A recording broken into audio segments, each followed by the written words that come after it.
1.5 घंटे की hearing additional attorney general साहब और डिप्टी जनरल साहब ने कर दी थी। उनके तरफ से 2 तारीख को एक एफिडेविट अदालत में फाइल किया गया और एडिशनल अटॉर्नी जनरल की तरफ से ये कहा गया, जो पेशावर हाई कोर्ट के ऑर्डर 2 जनवरी के ऑर्डर में लिखा हुआ है कि एडिशनल अटॉर्नी जनरल साहब फरमा रहे हैं कि मेरी जो हाजिरी लगी है, नहीं तो मैं उस दिन मौजूद था कोर्ट में, और जो मेरी सबमिशंस का लिखा गया है, नहीं तो मैंने सबमिशंस की है। अदालत ने उस इस्तदा को मंजूर किया था कि आपने चूंकि एफिडेविट दिया है, हम उस इस्तदा को मंजूर करते। हम समझते हैं कि ये बात दुरुस्त नहीं है, क्योंकि वो कोर्ट में भी मौजूद थे और आर्गूमेंट्स भी हुए थे और इलेक्शन कमीशन का केस पुटअप भी हो गया था। एनीवे, अदालत ने यह मुनासिब समझा कि उस ऑर्डर को रिकॉल कर ले। चूंकि इलेक्शन हो रहे हैं, 13 तारीख बड़ा क्रिटिकल है। इलेक्शन कमीशन ने आज तक जो रिजर्व सीट है, जो पूरे मुल्क में 227 है, उसमें 70 सीटें नेशनल असम्बली और बाकी सीटें प्रोविंशियल असम्बलीज की हैं। उसमें हमारी वमेन और नॉन मुस्लिम जो रिजर्व सीट के लिए अप्लाई कर चुके हैं, उनकी नॉमिनेशन की स्क्रूटनी अभी तक इलेक्शन कमीशन ने नहीं की, बल्कि इलेक्शन कमीशन ने उसकी वजह से स्केड्यूल में चेंज करके रखा कि आखिरी दिन 13 तारीख तक है। चूँकि मैटर अर्जेंट है, निशान अलाट होना बड़ा ज़रूरी है। एक पॉलिटिकल पार्टी के साथ कॉमन सिंबल न होना उस पॉलिटिकल पार्टी के डिसोल्यूशन के मुतरादिफ है। लिहाजा पार्टी को डिसफंक्शनल करना आईन की खिलाफ वर्जी है। इसके खिलाफ आज हमने पिटीशन इस अदालत में फाइल की है। उसको नंबर अलाट हो चुका है, पिटीशन नंबर 7 अब 2024। इसके साथ हमने दरख्वास्त ही गुजारी है। अदालत से हमारी रिक्वेस्ट है कि उसकी हेयरिंग, चूँकि आज अगर लेट ज़्यादा नहीं है तो उसकी हेयरिंग कल हर सूरत की जाए, ताकि ये अनसर्टेनिटी ख़त्म हो।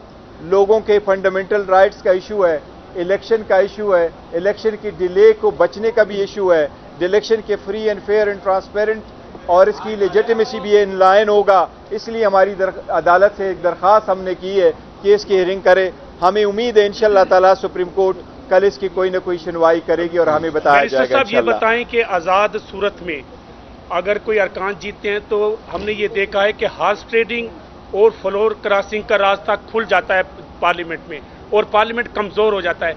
वो कौन सी कुव्वतें हैं जो आपको एक बड़ी जो है जमहूरियत से महरूम करके हॉर्स ट्रेडिंग और फ्लोर क्रॉसिंग की तरफ जाना चाहती हैं? देखिए, वाकई आपकी बात बिल्कुल ठीक है। अगर लोग इंडिपेंडेंट लड़ेंगे और उनके ऊपर फ्लोरिंग क्रॉसिंग का कानून लागू नहीं होगा, तो जो भी इलेक्शन जीतेगा, जीत उन इंडिविजुअल की तो ज़रूर हो जाएगी कुछ वक्ती तौर पर, लेकिन इसमें हार सिस्टम की होगी, इसमें हार पार्लियामान की होगी, इसमें हार जमहूरियत की होगी, इसमें हार सारी इंस्टीट्यूशन की होगी।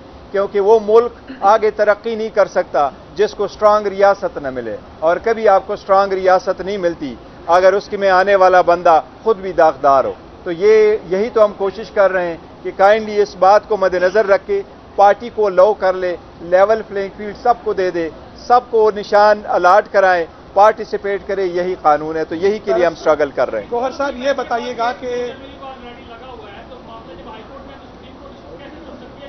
देखिए, वो इंटरम ऑर्डर है, वो इंटरम ऑर्डर के खिलाफ हम आए हैं। वो अदालत कल देखेगी इस मैटर को, वाकई मेरिट उस पर लगा हुआ है। लेकिन अगर किसी वजह से सुनवाई नहीं होती या अगर हो भी जाए और ऑर्डर आने में देर है, तो हमारे पास सिर्फ एक दिन बच जाएगा, 11 तारीख।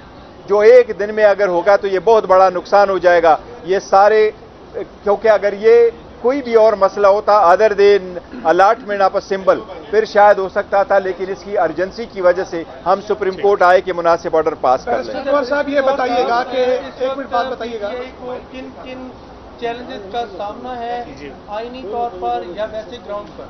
देखिए, हमें जो सबसे ज्यादा चैलेंजिंग का पूरे मुल्क को इस वक्त सामना करना है वो पॉलिटिकल इंस्टेबिलिटी है, वो एक इकनॉमिक जो डाउनफॉल है इसका है। और हम कोशिश यही कर रहे हैं कि election free fair and transparent हो, उसमें सारे पार्टिसिपेट करें।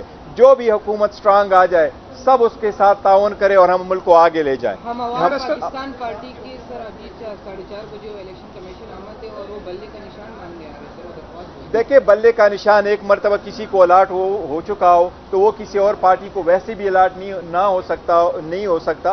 उम्मीद है इंशाअल्लाह ताला इलेक्शन नहीं करेगी, और यही तो रीजन है कि हम सुप्रीम कोर्ट से इस्तदा कर रहे हैं कि पॉलिटिकल पार्टी का जो हमारा पिटिशनर है उसका हक है कि हमें कॉमन सिंबल दी जाए और सबसे पहले हमें अपना बेट वापस मिल जाए। गौहर साहब, ये बताएं कि आपने यहाँ पर तस्लीम किया है कि वहाँ पर जो है आपकी कानूनी टीम जो है वो इस चीज को एक्सपोज नहीं कर सकी। नहीं, हमने आप जब गलत एफिडेविट जमा कराए जा रहे तो आपको पॉइंट आउट करना चाहिए था। नहीं, ये देखिए मैं आपको बताता हूँ, वो 2 तारीख को उन्होंने जमा किया है, हमारा काउंसिल नहीं था, एक्स पार्टी हेयरिंग हो गई थी और 2 तारीख को कोई नहीं था, हमें नोटिस उस दिन आया है और उस दिन के बाद 3 तारीख को अदालत ने उसको विकेट किया है। 3 तारीख का इशू ये है कि 3 तारीख को हमारे यहाँ भी केसेस थे, खान साहब के साथ भी मिलना था और अदालत से यही इस्तदा की गई थी पेशावर में भी कि मेहरबानी कर ले, एक ही दिन ने बीच में, आज का दिन था।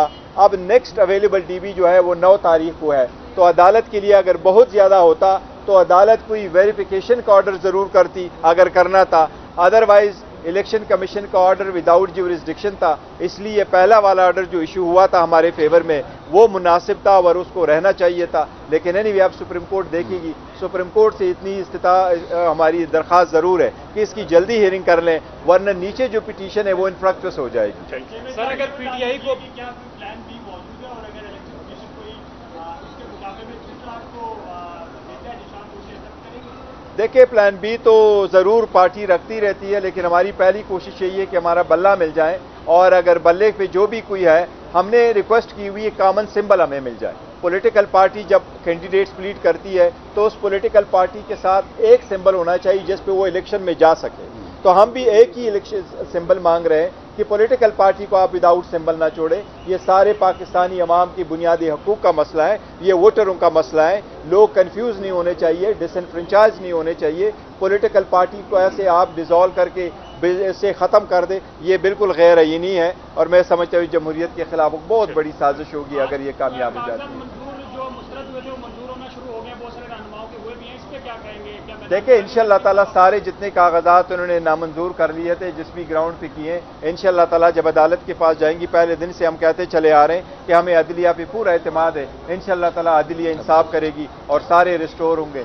एक बात है, 8 तारीख को इंशाअल्लाह जिस तरीके से इन्होंने हमारे सारे नॉमिनेशन फॉर्म रिजेक्ट किए 90% वन आफ्टर अदर, 8 तारीख को इंशाअल्लाह ताला वन आफ्टर अदर ये सारे 90% हारेंगे।